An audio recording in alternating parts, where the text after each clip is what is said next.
की मी राजकारण हे करियर म्हणून पाहिल। शिक्षकांनी विचारलं तरी मी सांगायचे की मला हिरोईन व्हायचंय। वडिलांची इच्छा होती की मी डॉक्टर व्हावे, आपल्या कुटुंबात कुणीतरी डॉक्टर असायला पाहिजे। मी घरच्यांना सांगितलं की नाही आता मला कलेक्टर व्हायचंय। सुरुवातीला फार सोपं वाटलं की आपण आता गेलो आणि लगेचच नेता होणार, पण ते असं मुळीच नाहीये। राजकारण हे खूप कष्टाचं क्षेत्र आहे। तर मग माझी आई सांगायची ती जजचा अभ्यास करते। पक्ष आमचा 2023 ला 2 जुलै 2023 ला जेव्हा स्प्लिट झाला तेव्हा मात्र मी ठरवलं की माझे नेते जे आदरणीय अजितदादा आहेत त्यांच्यासोबत मी गेलं पाहिजे। राजकारणात वय किंवा एज हा एक्सक्यूज नसावा, जे ते आपापल्या क्षमतेने आणि कष्टाने तिथं पोहोचत असतं। बराच वेळा असं वाटतं की इतक्या लहान वयाच्या मुलीच्या अंडर आपण कसं काम करणार। राजकारण हे असं आहे की आपल्या विरोधकांना किंवा आपल्याला न मानणाऱ्या लोकांना कन्व्हिन्स करणं हे खरं तर राजकारणातलं महत्त्वाचं गुण आहे असं मला वाटतं। महिलांना जवळजवळ रबरी स्टॅम्प सारखं वापरलं जातं की कोणाची तरी बहीण, कोणाची तरी बायको, कोणाची तरी मुलगी म्हणून। तो राजकारण करत असताना आर्थिक स्टेबल असणं फार गरजेचं आहे आणि ते करण्यासाठी प्रत्येक युवक युवतीने किंवा येणाऱ्या कुठल्याही व्यक्तीने मला असं वाटतं आर्थिक सक्षम असणं फार गरजेचं आहे। आमदार होण्याचं स्वप्न बघून राजकारणात आलेले आहे, परंतु आता ते तसं होताना काही दिसत नाही। तरुण मुलगी जर असेल तर त्यांच्याकडे पाहण्याचा म्हणजे दृष्टिकोनही वेगळा असतो आणि बऱ्याच वेळा असा प्रश्न पडतो की अरे आपल्याशी लग्न कोण करणार।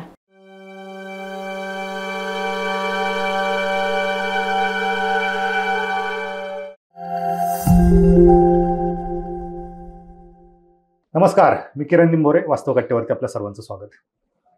आपल्याला माहिती आहे की महिला दिनानिमित्त आपण वेगवेगळ्या क्षेत्रामध्ये उल्लेखनीय कामगिरी करणाऱ्या 8 महिलांचे पॉडकास्ट घेतोय आणि आजच्या या पॉडकास्टमध्ये आपल्यासोबत आहेत राष्ट्रवादी युवती काँग्रेसच्या प्रदेशाध्यक्ष माननीय संध्या सोनवणेताई। ताई, आपलं वास्तव कट्टेवरती खूप खूप स्वागत। थँक्यू।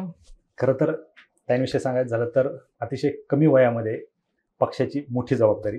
ताई सध्या त्यांच्या गावच्या ग्रामपंचायत सदस्य देखील आहेत आणि तुम्ही पाहत असताल की सोशल मीडियामध्ये त्यांचे दौरे तुम्हाला दिसतात।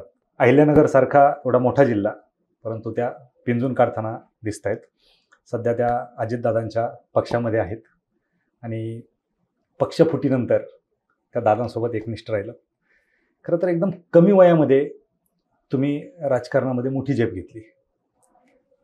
जामखेडसारखं म्हणजे दुष्काळीच म्हणता येईल, खेडच म्हणता येईल त्याला, त्यातलं तुमचं खेडेगाव, अशा गावातून तुम्ही येता पुण्यासारख्या फर्ग्युसनसारख्या कॉलेजमध्ये तुम्ही GS म्हणून राहता आणि राजकारणामध्ये आत्ता सध्या मध्यंतरी तुम्ही खूप चर्चेमध्ये देखील होता। काय हा प्रवास कसा सुरू झाला? एक ग्रामीण भागातील एक मुलगी राजकारणामध्ये प्रवेश करते। माझा जन्म ग्रामीण भागात आहे, पण जवळजवळ सगळं शिक्षण माझं शहरी भागात गेलेलं आहे। कारण तुम्ही म्हणल्याप्रमाणे एक तर दुष्काळी भाग आणि त्याच्या शिक्षणाच्या फार कमी फॅसिलिटीज आम्हाला भेटल्या, त्याच्यामुळे प्रत्येकाच्या आई वडिलांना वाटतं तसं की आपल्या मुलींनी चांगलं शिकावं, चांगलं करिअर करावं। या निमित्ताने मी 8वी नंतर जामखेड सोडलं होतं खरं तर, आणि पुण्यात जेव्हा मी फर्ग्युसन कॉलेजला ऍडमिशन घेतलं तर पुणे हे विद्येचं माहेरघर आहे, पण ते सांस्कृतिक क्षेत्राचं पण माहेरघर आहे आणि ते राजकारणाचं सगळ्यात मोठं माहेरघर आहे। म्हणजे ऐतिहासिक, सांस्कृतिक आणि शैक्षणिक असा वारसा लाभलेला या पुण्यात आल्यानंतर साहजिकच तुमच्यासारखे सगळेच जे वैचारिक जडणघडणीचे लोक आहेत ती भेटले आणि लहानपणापासून आपल्याला असं असतं की कुठलं करिअर करायचं, तर माणूस ते करिअर करेपर्यंत कन्फ्यूज असतं। तसंच करिअर मला कधी वाटलं नव्हतं की मी राजकारण हे करिअर म्हणून पाहिल, परंतु फर्ग्युसनमध्ये शिकत असताना आपण लिडरशिप करू शकतो, आपण विद्यार्थ्यांचे प्रश्न मांडू शकतो आणि एक चळवळीचा थोडा बेस असल्यामुळे या कॉलेजमध्ये तर मला असं वाटलं की मी राजकारण केलं पाहिजे। लहानपणी किंवा प्रत्येकाचं स्वप्न असतं किंवा घरचे विचारत असतात, विशेषतः पाहुणे आल्यावर विचारत असतात, बाळा तुला काय व्हायचंय? असं कधी विचार केला होता की मी राजकारणी बने? नाही, पाहुणेच काय, मला शाळेत शिक्षकांनी विचारलं तरी मी सांगायचे की मला हिरोईन व्हायचंय। आणि मग मध्यमवर्गीय कुटुंबातून, कारण वडील शिक्षक आहेत, मध्यमवर्गीय कुटुंबातून एका ग्रामीण भागातून, अतिशय ग्रामीण भागातून जेव्हा येते तेव्हा साहजिकच त्या पालकांना असं वाटतं की हे आपल्या आवाक्या बाहेरचं काहीतरी बोलतीये। तर सुरुवातीला ते फार ओरडायचे की काहीतरी कुठून तरी वेड लागलं हिला हिरोईन व्हायचं। आणि हे वेड कधी गेलं? हिरोईन मानण्याचं वेड कधी गेलं कधी? फर्ग्युसनला, हो हो हो फर्ग्युसनला आले 11वी 12वीला मी ॲडमिशन घेतलं आर्ट्सला. माझे आई वडील खूप नाराज होते की आर्ट्सला ॲडमिशन का घेतलं, कारण वडिलांची इच्छा होती की मी डॉक्टर व्हावी. आपल्या कुटुंबात कुणीतरी डॉक्टर असायला पाहिजे, डॉक्टर व्हावी, आणि हुशार होते बऱ्यापैकी अभ्यासात म्हणून. पण मी आर्ट्सला ॲडमिशन घेतलं. मग जवळजवळ एक 3-4 महिने वडील बोलायचेच बंद झाले की आपलं काय ऐकतच नाहीये. आणि मग एक 11वी-12वीला प्रेशर होतं की आपण एक तर घरच्यांच्या विरोधात केलेलं आहे, आणि सारखं हिरोईन व्हायचं म्हटलं की मग आई जरा जास्त आरडाओरड करायचे. त्याच्यामुळे मग त्याच काळात मी एका अधिकाऱ्याचं भाषण ऐकायचे, आणि मग मी घरच्यांना सांगितलं की नाही आता मला कलेक्टर व्हायचं. आणि मग कलेक्टर व्हायचं म्हणून आर्ट्स घेतलं, कारण त्या काळात तुम्हाला माहिती आहे की शिक्षणाच्या 2च संधी दिसायच्या. आर्ट्स घेतलं तर MPSC UPSC करायची, आणि सायन्स घेतलं तर डॉक्टर किंवा इंजिनियर व्हायचं. त्याच्यामुळे मग मी काय केलं, म्हणलं की नाही आता मला कलेक्टर व्हायचंय. म्हणून मग घरचे म्हणले कलेक्टर व्हायचं तर आपण आणखी चांगल्या कॉलेजला ऍडमिशन घेऊ. म्हणून 12वीला हे प्रेशर होतं, एकतर ऍडमिशन चांगल्या कॉलेजला असलं पाहिजे. आणि त्या काळात मला कोणीतरी असं सांगितलं की जर तुला हिरोईन व्हायचं असेल तर तुला पुण्यातल्या फर्ग्युसन कॉलेजला किंवा SP कॉलेजला ऍडमिशन घेणं गरजेचं आहे, कारण बरेचसे अभिनेते अभिनेत्री तिथूनच घडलेले आहेत. आणि मग माझ्या एकच डोक्यात की आपल्याला फर्ग्युसनला जायचंय. मग फर्ग्युसनला जायचं तर जास्त टक्के पडले पाहिजेत. मग दिवस रात्र एक करून मी आर्ट्सला 90% पाडले. त्या तालुक्यात मी पहिली होते 90% पाडणारी. आणि ऍडमिशन झालं माझं. लिस्टमध्ये 3rं-4थंच नाव होतं, माझं ऍडमिशन झालं. पण त्यानंतर मग घरचे सारखे विचारायचे की अभ्यास करते का, कलेक्टर व्हायचंय. आणि मग म्हणायचे हो हो. मग क्लासेस पण लावले मला. मी 1 वर्ष खूप अभ्यास करायचे, पुस्तकं वाचायचे, असं वाटत चला हे करता करता ते पण करू. पण नंतर एक 2ऱ्या-3ऱ्या वर्षात कळलं की आपण हे दोन्ही करू शकत नाहीत. आपला जो मूळ पिंड आहे तो आपण एक समाजसेवा, समाजकारण आणि राजकारण ह्या दोन्ही क्षेत्रात करू शकतो. आणि मग राजकारणात जाण्याचं मी ठरवलं. अच्छा, मग स्पर्धा परीक्षेची तयारी केलीच की नाही? मी क्लासेस केले. मला असंही अवांतर वाचनाची फार आवड आहे, तर मी अभ्यासही करायचे. म्हणजे मी आजही पुस्तकं खूप वाचते. मी खूप पुस्तकं वाचायचे, पण कधी एक्झाम दिली नाही. किंवा कारण जर त्या मार्गाकडे जायचंच नाहीये, त्या क्षेत्रात जायचंच नाही, तर मग त्या मार्गावर का जायचं. म्हणून मी विचार केला की ह्या अभ्यासाचा, ह्या वाचनाचा मी तसा उपयोग ह्या क्षेत्रात करेल. सुरुवात कशी केली राजकारणाची? एंट्री कुठून केली? 2018 फर्ग्युसनला 2018ला मी 3rd इयरला होते, आणि GSचे इलेक्शन्स होते. आता पूर्वीसारखं ते नव्हतं. काउन्सिल इलेक्शन्स असायचे की 31 जणांनीच तिथे मतदान करायचं. आणि मग त्या 31 जणांच्या काउन्सिलमध्ये मी कास्ट रिप्रेझेंटेशन म्हणून तिथे मला हे नॉमिनेट केलं होतं. आणि या सगळ्या विद्यार्थ्यांची एक काउन्सिल बसवली की कुणाला GS व्हायचंय आणि कुणाला प्रेसिडेंट व्हायचंय. मग आता एकतर हे दोन्ही शब्दच नवीन होते, तरी मी सांगितलं की नाही मला GS व्हायचंय. आणि मग GS कोणाला व्हायचं, तर मग 6 जण म्हणाले की आम्हाला व्हायचंय. मग मी त्यांना समजून सांगण्याचा प्रयत्न केला की तुम्ही नका करू, तुम्ही तर वर्गातले इतके टॉपर विद्यार्थी आहात, अभ्यास करणार आहेत, तुम्ही थोडी ना राजकारणात जाणार आहेत. तर ते म्हणले नाही नाही नाही, हे आपण इलेक्शन झाल्यावर डिसाईड करू. आणि मग फायनली खूप म्हणजे अटीतटीचं ते त्या काळातलं ते वोटिंग झालं. आणि मी तिथे 1-2 मिनिटं प्रत्येकाला संधी असते बोलायचे. मी त्यावेळेस सगळ्यांना सांगितलं की माझी एक विनंती आहे, आज तुम्ही जर मला ही संधी देणार तर कदाचित मी राज्याच्या चांगल्या ठिकाणी भविष्यात तुम्ही मला पाहताल, आणि ह्याचं सगळं श्रेय तुम्हाला जाईल. आणि मग मी निवडून आले. क्या बात आहे. म्हणजे राजकारणाचं मुळच तुमचं फर्ग्युसनमध्येच रोवलं गेलं होतं. मग पुढचा प्रवास? मग असं आहे की आता GS झाले. मग ते पूर्वी म्हणायचे की जे ज्या कॉलेजचं GS होतो ते भविष्यात जाऊन राजकारणात जातं. आणि फर्ग्युसन असं आहे की साईडलाच BMCC आहे किंवा तो पूर्ण डेक्कनचा जो परिसर आहे, त्याच्यामुळे मग मला बऱ्याच वेळा असं वाटायचं की आपण आता राजकारणात गेलं पाहिजे. आणि त्या काळात मी अनेक राजकीय नेत्यांची पुस्तकं वाचायची, भाषणं वाचायचे. आणि मी म्हणलं की नाही आता आपण राजकारणात जाऊयात. आणि मी पक्षात आले, प्रवेश केला. आणि त्याच वेळेस मला अहिल्यानगरचं, त्यावेळेसचं अहमदनगर जिल्ह्याचं मला अध्यक्षपद, युवतीचं जिल्हा अध्यक्षपद दिलं.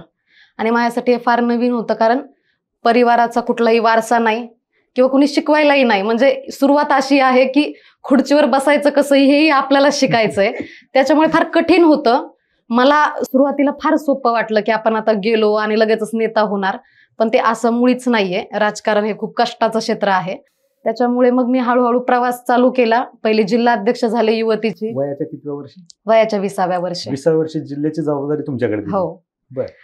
आणि जी जबाबदारी आली जानेवारी 2022ला, जानेवारी 2019ला, आणि लगेचच 19च्या लोकसभेच्या निवडणुका होत्या, 19च्या विधानसभेच्या निवडणुका होत्या. आणि या दोन्ही निवडणुकांमध्ये कारण पूर्ण जिल्हा तर फिरू शकत नव्हते, क्षेत्रफळाच्या दृष्टीने सगळ्यात मोठा जिल्हा. एका जिल्ह्यातून आम्हाला दुसऱ्या जिल्ह्यात जायचं म्हणलं तरी 2 तासापेक्षा जास्तच प्रवास असतो एका तालुक्यातून दुसरीकडे. त्याच्यामुळे मग ठरवलं की आपण आपल्याच मतदारसंघात या उमेदवारांचं काम करायचं. म्हणून लोकसभेलाही मी काम केलं आणि विधानसभेलाही काम केलं. त्याच्यामुळे बऱ्यापैकी मला अंदाज आला होता की संघटनेतलं राजकारण आणि त्याचबरोबर निवडणुकीचं राजकारण जे लोकल लेवलला चालतं. बरोबर. आता ज्या वेळेस तुम्ही राजकारणात प्रवेश केला, एकतर तुम्हाला आधी हिरोईन बनायचं होतं, नंतर कुटुंबाचा विरोध होता त्यासाठी, नंतर कलेक्टर बनायचं. वडिलांना आईला वाटलं असेल की अरे बाबा आपली मुलगी आता कलेक्टर बनेल. तुम्ही डायरेक्ट राजकारणाकडे टर्न घेतला. घरून विरोध नाही झाला? खूप विरोध झाला. माझ्या आईला तर असं वाटायचं की हे 2-3 वर्षाचा नाद असेल आणि लहान आहे. जस्ट BA झालं होतं माझं फर्ग्युसन मधून आणि मी मॉडर्नला लॉला ऍडमिशन घेतलं होतं.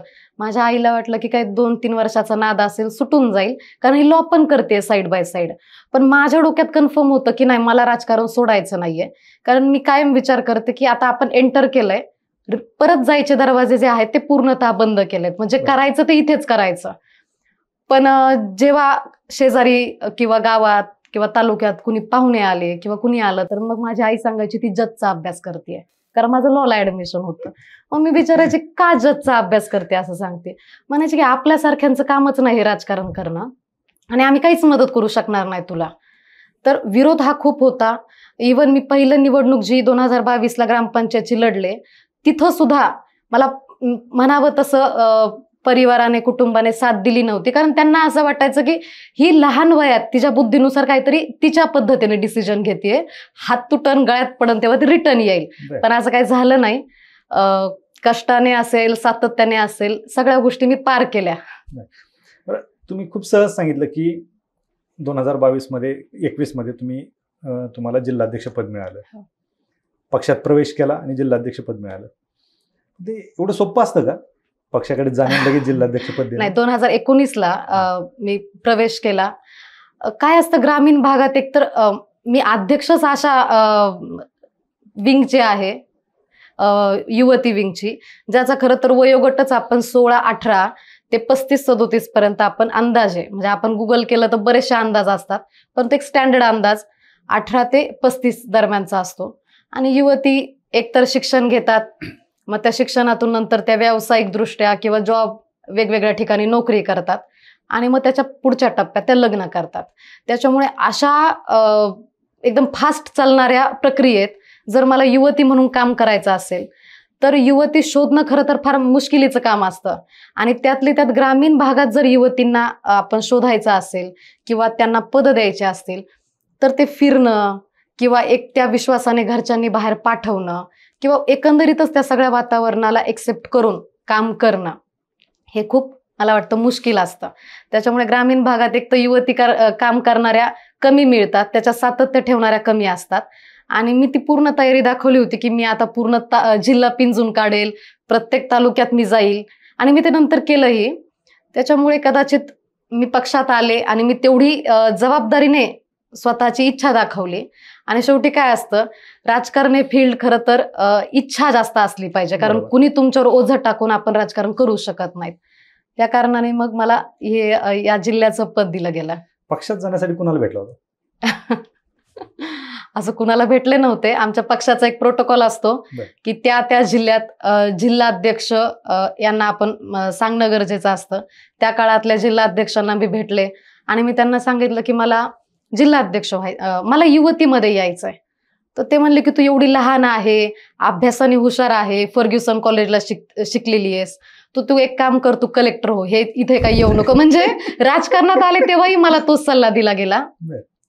आणि त्याच्यानंतर आमच्या प्रदेशाध्यक्ष त्या काळातल्या, म्हणजे युवतीचे प्रदेशाध्यक्ष, त्यांनाही सांगितलं की मी इच्छुक आहे. आणि त्यांनाही चांगलं वाटलं की अरे आपल्याला त्या जिल्ह्यात कुणी भेटत नव्हतं आणि इतकं काम उत्स्फूर्तेने करण्याची जर दाखवत असेल तयारी तर मग आपण का पद देऊ नये. बरोबर. प्रत्येकाला असंच वाटत असेल की एवढ्या वयात ही जबाबदारी पेलवू शकेल का? कायम वाटतं. म्हणजे मी जिल्हा अध्यक्ष झाले तेव्हाही वाटत होतं. जिल्हा अध्यक्ष 2 वर्ष मी काम केलं त्यावेळेस कोरोनाचा एकतर इलेक्शन झाले आणि कोरोना आला, त्यामुळे ते दोन्ही वर्ष माझे कामातच गेले. आणि मग 2021ला मी असं सांगितलं की आता त्या काळात आमच्या पक्षात विद्यार्थीचे प्रदेशाध्यक्षासाठी ते इंटरव्ह्यू चालू होते. आणि त्या 250 मुलांमध्ये मी एकटी मुलगी गेले तिथे आणि म्हणलं की मला प्रदेशाध्यक्ष व्हायचंय. तर त्या काळातले प्रांताध्यक्ष मला जेव्हा मी इंटरव्ह्यूला समोर बसले त्यांनी विचारलं की काय कसं कुठे शिक्षण झालं. सगळं मान्य आहे, पण तुझं वय किती आहे, तू अख्खा महाराष्ट्र फिरू शकतेस का? तर मी म्हणलं तुम्ही संधी द्या, मी नक्की फिरेल. पण त्या वेळेस नक्कीच मी 22 वर्षाचे होते. ते म्हणायला सोपं आहे की मी पिंजून काढेल आणि फिरेल, परंतु मला पुणे विभागाची कुटुंबाची साथ नसताना हो आणि पुणे विभागाची जबाबदारी दिली, ज्याच्यात पिंपरी चिंचवड, पुणे शहर आणि ग्रामीण अशा सगळ्यांसोबत काम करण्याची संधी मिळाली. अनेक मी आंदोलनही उभं केली. त्या काळात आम्ही विरोधात असल्या कारणाने प्रचंड विद्यार्थ्यांसाठीची आंदोलनं केली.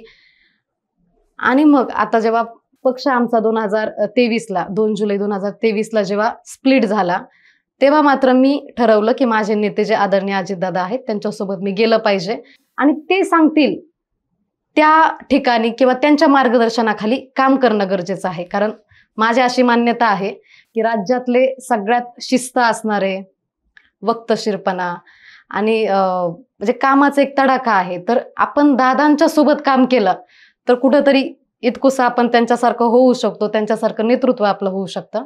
म्हणून मी दादांसोबत जाण्याचा त्यावेळेस निर्णय घेतला आणि आज मी या पदावर आहे. क्या बात आहे. दादांना फर्स्ट टाइम कधी भेटला होता?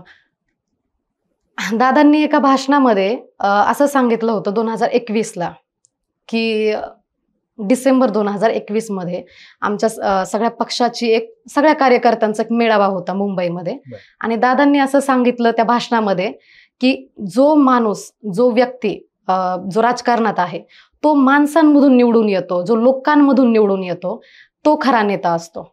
आणि मी ते डोक्यात ते फिट्ट ठेवलं होतं. आणि योगायोगाने 1-1.5 महिन्यात निवडणुका झाल्या ग्रामपंचायतीच्या. मी निवडून आले आणि मी निवडणुकीच्या निकालाच्या दुसऱ्या दिवशी अजितदादांना भेटायला मी मुंबईला गेले. सकाळी 7ची वेळ होती आणि दादा तिथे 6:55 आलेले होते. त्याच्यामुळे एक तर ते इम्प्रेशन फार मोठं की अरे बापरे इतका मोठा नेता आज 5 मिनिटं अगोदर येता येते.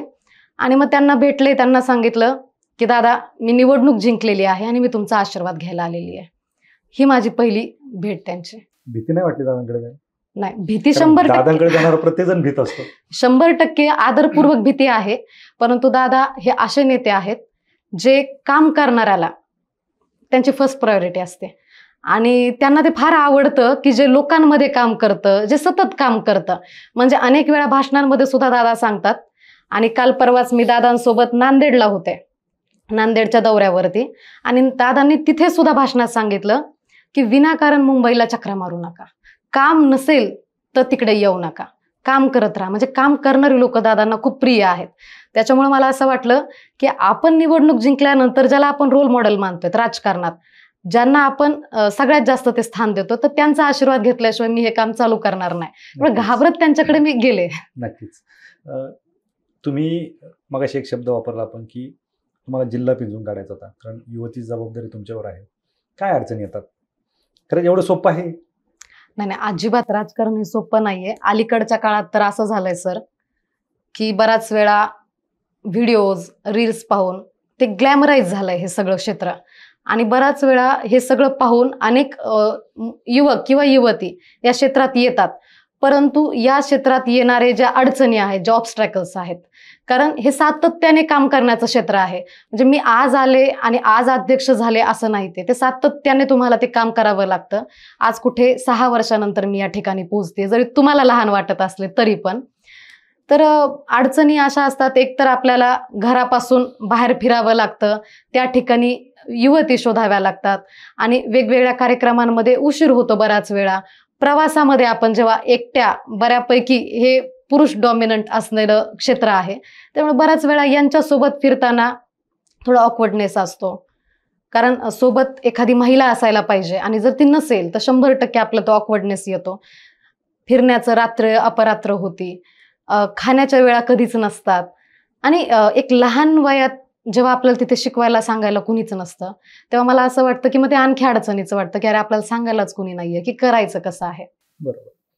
आता तुम्ही म्हणलात की लहान नाहीये, अर्थात ज्यावेळेस तुम्ही पदभार स्वीकारला त्यावेळेस लहान होतात, परंतु जरी वय कमी असलं तरी तुमचा राजकारणातला अनुभव जास्त आहे. असं कधी होतं की तुमच्यापेक्षाही वयाने जास्त किंवा अनुभवाने जास्त महिला आहेत, आम्ही हिच्या अंडर काम करायचं का, असं कधी होतं, असं कधी जाणवतं? होतं, बऱ्याच वेळा होतं, परंतु राजकारणात वय किंवा एज हा एक्सक्यूज नसावा. जे ते आपापल्या क्षमतेने आणि कष्टाने तिथं पोहोचत असतं. बऱ्याच वेळा असं वाटतं की इतक्या लहान वयाच्या मुलीच्या अंडर आपण कसं काम करणार, परंतु इथे काम करावंच लागतं. त्यामुळे मी कायम सांगते की एज हे एक्सक्यूज नाहीये, ते कोणासाठीच नाहीये. कारण बऱ्याच वेळा आपण अनेक उदाहरणं पाहिले की कमी वयात मुख्यमंत्री झालेलेही लोक पाहिलेले आहेत आपण, आणि कमी वयात खूप मोठे मोठे पदांवरती गेलेली लोक पाहिलेत. त्याच्यामुळे ही अडचण जरी वाटत असली तरी मग त्यांना कन्व्हिन्स करणं, कारण शेवटी काय आहे, राजकारण हे असं आहे की आपल्या विरोधकांना किंवा आपल्याला न मानणाऱ्या लोकांना कन्व्हिन्स करणं हे खरं तर राजकारणातलं महत्वाचं गुण आहे असं मला वाटतं. बरोबर. तुम्ही एक शब्द वापरला की राजकारण हे मेल डॉमिनंट. अर्थातच महिलांचं प्रमाण खूप कमी आहे. स्थानिक स्वराज्य संस्थांमध्ये रिझर्वेशन आहे म्हणून महिलांना बऱ्याच ठिकाणी महिलांना संधी मिळते. पण असं पाहायला मिळतं की जर सरपंच, आता तुम्ही ग्रामपंचायत सदस्य आहात, तर रिझर्वेशन असेल, महिला सरपंच असेल, तर बऱ्यापैकी ठिकाणी तो ग्रामपंचायतचा कारभार हा त्या महिलेचा पती सांभाळत असतो. फक्त महिलांना रिझर्वेशन मिळालंय, जागा रिझर्व आहे म्हणून त्या महिलेला संधी मिळते. खरंच समानता आहे का राजकारणामध्ये? स्थानिक स्वराज्य संस्थेत महिलांना आरक्षण मिळाल्यानंतर थोड्या प्रमाणात ती संख्या वाढली, पण आजही मला वाटतं ती समाधानकारक नाहीये. आणि आपण म्हणलात तसं की महिलांना जवळजवळ रबरी स्टॅम्प सारखं वापरलं जातं की कोणाची तरी बहीण, कोणाची तरी बायको, कोणाची तरी मुलगी म्हणून. परंतु अलीकडे येणाऱ्या बऱ्यापैकी ज्या तरुण चेहरे आहेत, तरुण युवती युवक आहेत, जे ग्रामपंचायत, पंचायत समिती, जिल्हा परिषद अशा ठिकाणी काम करतात, तर ते स्वतःहून त्या ठिकाणी काम करण्याचा प्रयत्न करतात. ती पूर्ण सिस्टीम समजून घेण्याचा प्रयत्न करतात. हां, जरी संख्या कमी असेल तरी मला वाटतं आता त्याला कुठेतरी सुरुवात झालेली आहे. गेले 2-3 वर्ष झाले. जे इलेक्शन आपण महाराष्ट्रातले पाहिलेत, अनेक वेळा तरुणांची संख्या आपल्याला जास्त दिसते, मग ते युवक असतील किंवा युवती असतील. आणि बऱ्याच वेळा असं होतं की आपण जरी आरक्षित म्हणून, महिला आरक्षण म्हणून जरी तिथे लढलो तरी नंतर इंटरेस्ट असा येतो आपल्याला की आपण त्यात डोकं घालायला चालू करतो. अच्छा. म्हणून येणाऱ्या सगळ्याच ह्या नवीन जनरेशनला हे आपण सांगणं गरजेचं आहे आणि त्याच्यावर काम करणं गरजेचं आहे की ह्या सगळ्या संस्था ज्या आहेत, स्थानिक स्वराज्य संस्था, इथे आपली संख्या वाढणं गरजेचं आहे. नक्कीच. राजकारणात सगळ्यात मोठ्या अडचणी कुठल्या असतात की ज्या तुम्ही अनुभवल्या? एक असा आहे की छोट्या कुटुंबातून, छोट्या गावातून किंवा बहुजन समाजातून आलेली एक मुलगी, जिला कुठलंही काय म्हणू शकतो आपण, कुठलंही बॅकग्राऊंड नाहीये राजकीय, आणि मग तिथे एकतर गोष्टी शिकायच्याच फार महत्वाच्या असतात. म्हणजे ते पक्षाचे प्रोटोकॉल, राजकारणाचे प्रोटोकॉल, त्या व्यासपीठावर बसण्यापासूनचा संघर्ष आपला चालू असतो. त्यानंतर भलेही आपल्याला किती चांगलं भाषण करता येत असेल, पण मग ती एक भीती असते की आपण हे करू शकतो का, आणि कुठेतरी तो एक सपोर्ट असावा असं आपल्याला कायम वाटतं. तर हे तर मेन आहेच आहे आपल्या समोर अडचण. परंतु एकदा का ह्या गोष्टीत पडलं, शेवटी हे काय मोठं समुद्र आहे, एकदा पडलं की आपोआप आपण पोहायला शिकतो. पक्षापक्षांमध्ये म्हणजे एका पक्षामध्ये राजकारण होतं? मी एवढी मोठी नाहीये की ह्या सगळ्या विषयावरती बोलू शकते. नक्कीच. तुम्ही जरी मोठे नसले तरी तुमचा अनुभव पक्षातला आहे. अर्थात तुम्ही बोलू शकत नाही त्या गोष्टींवरती, ठीक आहे. परंतु ज्या वेळेस आपण राजकारण करत असतो, महिलांना आपण म्हणतो की महिला या क्षेत्रामध्ये खूप कमी आहेत. मग त्यांना कुटुंबाचा पाठिंबा असेल, आर्थिक बॅकग्राऊंड किंवा राजकीय बॅकग्राऊंड, ह्या सगळ्या गोष्टींचा विचार केला जातो. तुमच्या कुटुंबाचा तुम्हाला विरोध होता, ह्या सगळ्या गोष्टी करायला कसं मॅनेज करत होतात? हे बघा, मी आता अलीकडे ज्यांना पण असं वाटतं की राजकारणात आलं पाहिजे, मी त्यांना पहिलं तर सांगते की आधी तुम्ही स्वतः काहीतरी कमवा आणि मग इकडे या. कारण कुटुंब करतं, विरोध करत असलं शेवटी आपलं लेकरू आहे, त्यांना ते करावंच लागतं. त्यामुळे कुटुंबाने आजपर्यंत प्रचंड अशी मदत केलेली आहे. कारण आपल्या करिअरला त्यांचा विरोध असतो. शेवटी मी त्यांची मुलगी आहे, ते कधीच विसरू शकत नाही. बरोबर. त्यामुळे कायम कुटुंबाने मला आतापर्यंत मदत केलेलीच आहे. परंतु राजकारण करत असताना आर्थिक स्टेबल असणं फार गरजेचं आहे आणि ते करण्यासाठी प्रत्येक युवक युवतीने किंवा येणाऱ्या कुठल्याही व्यक्तीने मला असं वाटतं आर्थिक सक्षम असणं फार गरजेचं आहे. मग तुम्ही छोटासा रोजगार चालू केला तरी चालेल, पण तो केला पाहिजे. नक्कीच. भविष्यामध्ये कुठल्या पदावरती जायला आवडेल?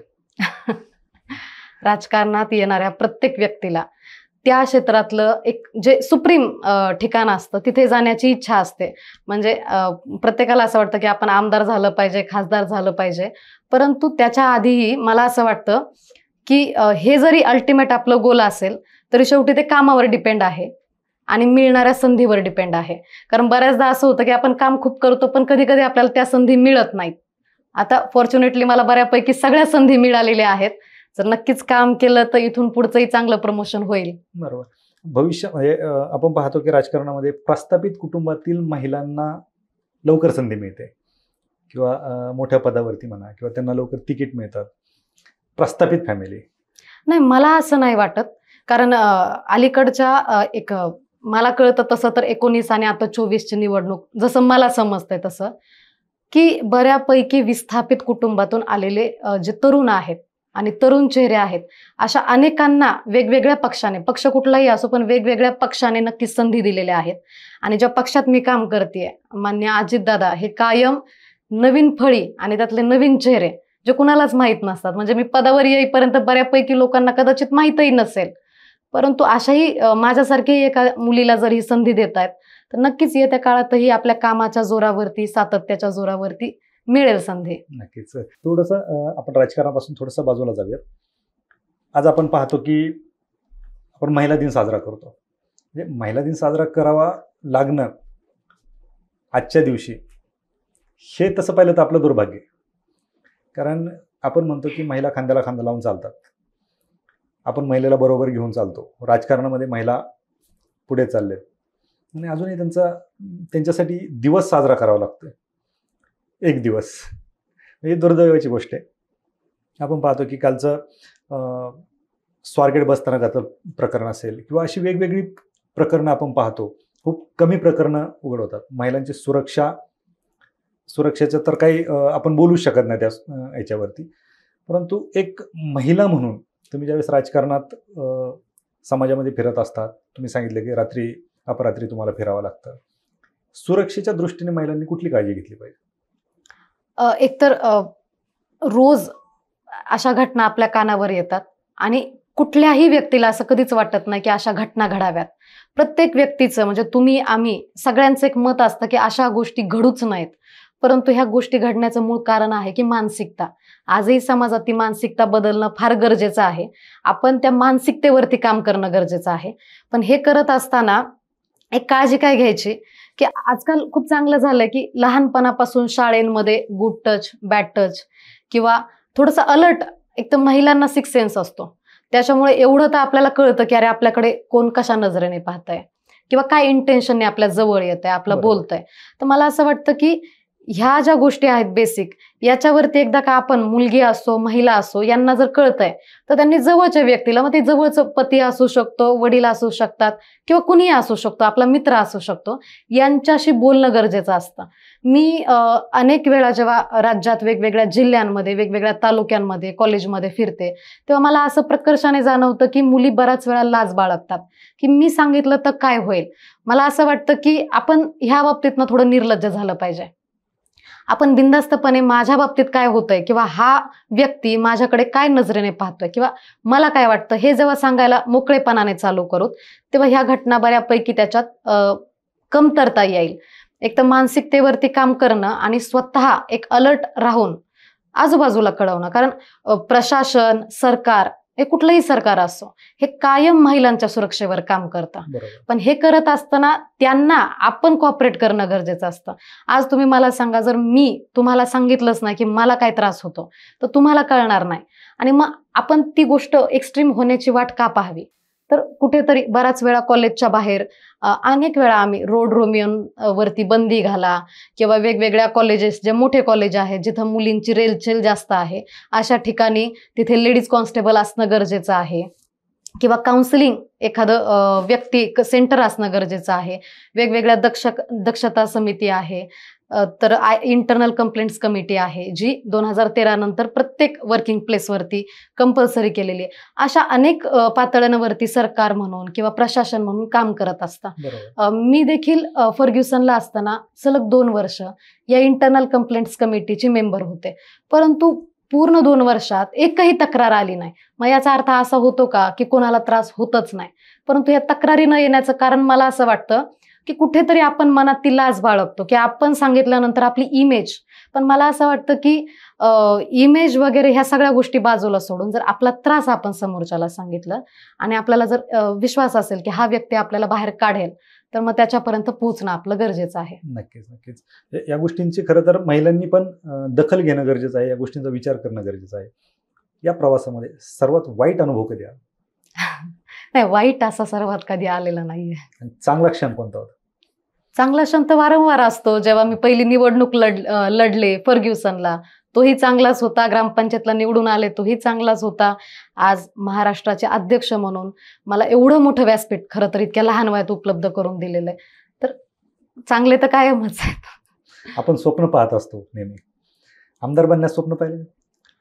हो, पाहते ना. मी आधी पण सांगितलं तुम्हाला की राजकारणात येणाऱ्या प्रत्येक व्यक्तीला असं वाटतं की आपण त्या ठिकाणी चांगल्या पोझिशनला पोहोचावं. परंतु शेवटी मग पुन्हा झालं की संधी. ती संधी योग्य वेळेला मिळणं गरजेचं असतं. परंतु मग त्या पलीकडे आणखी मी जाऊन सांगते की जसं आपल्याला संधी पाहिजे असते, तसं कुणीतरी संधी देणारही असतं. त्यामुळे फक्त काम करत राहणं, सातत्य ठेवणं आणि राजकारणात संयम असणं फार गरजेचं आहे. की बराच वेळा असं वाटतं, तुमच्या प्रश्नाच्या पलीकडे जाऊन मी सांगते की बराच वेळा असं वाटतं की अरे, मी आमदार होण्याचं स्वप्न बघून राजकारणात आलेली आहे, परंतु आता ते तसं होताना काही दिसत नाही. मग बऱ्याच वेळा आपण डिमोटिवेट होतो, बऱ्याच वेळा आपण फ्रस्ट्रेट होतो. आता तुम्हाला MPSC UPSCचे प्रश्न हे फार जवळून माहिती आहेत. मी 1 वर्ष अभ्यास केलेला आहे. तर त्यावेळेस असं सांगायचं की दर 15 दिवसाला आपल्याला असं वाटतं MPSCच्या UPSCच्या विद्यार्थ्यांना की आपण का करतोय हे सगळं, आणि फ्रस्ट्रेशन होतं. बरोबर. पण मी सांगते, राजकारणात दररोज वाटतं. रोज झोपताना असं वाटतं की आपण का करतोय, तितकं कष्ट जर आपण आणखी वेगळ्या क्षेत्रात, मी कधी कधी विचार करते एवढं जर आपण एखादा व्यवसाय उभा केला असता, त्याच्यासाठी फिरलो असतो तर. पण शेवटी हे व्यसन आहे. म्हणजे आज जरी आपण विचार केला तरी उद्या सकाळी मात्र आपल्याला ती लोकांना भेटण्याची जी आतुरता आहे ती मात्र राहते. म्हणून एक स्वतःचं मोटिवेशन घेऊन किंवा एक गोल सेट करून आपण राजकारणात सगळे येतो. मी देखील आलेली आहे. परंतु मग हे त्या वेळेला नाही भेटलं तरी आपण संयम ठेवणं गरजेचं आहे. पेशन्स ठेवून सातत्य ठेवणं गरजेचं आहे. आणि हे ठेवलं तर मला असं वाटतं की या महाराष्ट्रात किंवा या देशात कुठलाही तरुण जो विस्थापित असो किंवा प्रस्थापित असो, तर त्या गोलपासून लांब राहणार नाही. नक्कीच. या आजच्या पॉडकास्टच्या शेवटाला आपण जाऊया. सगळ्यात मोठे चॅलेंजेस काय असतात राजकारणात? चॅलेंजेस हे आहे की एक तर दिलेल्या जबाबदारीला 100% आपल्याला न्याय देता येईल का, आणि तो देणंच गरजेचा असतो. त्याच्यामुळे ते तर सगळ्यात मोठं चॅलेंज आहे. आपण ज्या पक्षात, ज्या नेत्याच्या मार्गदर्शनाखाली, ज्या नेत्याला आपण सर्वोच्च मानून काम करत असतो, त्या नेत्याच्या बरोबरीने काम करणं. खरं तर बरोबरी आपण कधीच करू शकत नाही, पण काम मात्र त्यांच्या पद्धतीने करण्याचं चॅलेंज मोठं असतं. आणि लोकांपर्यंत पोहोचणं म्हणजे ऑगस्टपासून आतापर्यंत मी कमीत कमी 30,000 युवतींपर्यंत पोहोचली आहे. पण तरी सुद्धा मला असं वाटतं की मी कुठेतरी कमी पडतीये. हे चॅलेंज आहे, पण मग मला असं वाटतं ते आव्हानासारखं घेणं गरजेचं आहे. बाकी मला असं वाटतं की मग ज्या छोट्या छोट्या अडचणी आहेत त्या माझ्याच काय, प्रत्येक राजकीय मुलीच्या आयुष्यात येतात, महिलेच्या आयुष्यात येतात. परंतु हे जे 3-4 चॅलेंज आहेत ते आपण पॉझिटिव्हली घेतले तर त्या पक्षासाठी, त्या नेत्यांसाठी आणि त्या पदासाठी आपण 100% न्याय देऊ असं मला वाटतं. बरोबर. शेवटी एक प्रश्न विचारतो. आपण वास्तव कट्ट्यावरती आहोत, एक वास्तववादी उत्तर द्या. उत्तर म्हणण्यापेक्षा एक समाजाची जी मानसिकता आहे ती त्याच्यातून लक्षात येईल. की तुम्ही सुरुवातीला बोलताना सांगितलं की तुमच्या आईनेच सांगितलं की बाबा मुलगी काय करते तर जजची परीक्षा देते. राजकारण सांगितलं तर लग्न कोण करणार. अजूनही समाजामध्ये राजकारणामध्ये राजकारण एखादी महिला राजकारणात आहे म्हणलं की त्यांच्याकडे पाहण्याचा दृष्टिकोन वेगळा असतो. 100%. आणि त्यातली महिला सोडा, त्यातली त्यात मुलगी जर असेल, तरुण मुलगी जर असेल, तर त्यांच्याकडे पाहण्याचा म्हणजे दृष्टिकोनही वेगळा असतो. आणि बऱ्याच वेळा असा प्रश्न पडतो की अरे आपल्याशी लग्न कोण करणार. माझ्या आई मला कायम म्हणायची की राजकारण जर सांगितलं तू राजकारणात काम करते तर मग लग्न स्थळ येईल का, लग्न होईल का. परंतु जर आपल्याला आता समाजाच्या त्या चौकटी तोडून जर चौकटीच्या बाहेर काम करायचं असेल, आणि राजकारण हे फार जिकरीचं आणि डेअरिंगचं काम आहे, त्यामुळे मग आता तेवढी डेअरिंग तर दाखवणं गरजेचं आहे. शेवटी या समाजात चुकीचा विचार करणारी जशी लोक असतात तसं चांगला विचार करणारी असतात. अनेक लोक ॲप्रिशिएट करतात की इतक्या लहान वयात एखादी मुलगी एवढ्या वेगवेगळ्या ठिकाणी फिरते. म्हणजे आज मी तुम्हाला जर पुण्यात दिसेल तर मी काल जामखेडला होते आणि परवा मी नांदेडला होते. म्हणजे एवढं फिरतं तर अनेक वेळा तुमच्यासारखी लोक मला ॲप्रिशिएट करतात. म्हणून चुकीचे लोक जे विचार करतात तर त्यांचा विचार कमी करून, मी असेल किंवा आणखी कुणीही मुली असतील, त्यांनी त्यांचा विचार कमी करून आपण ज्या गोष्टीसाठी राजकारणात आलोय.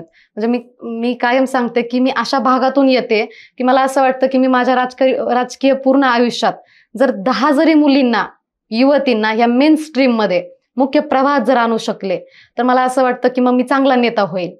कारण मला शिकवणारं इथं कुणीच नव्हतं.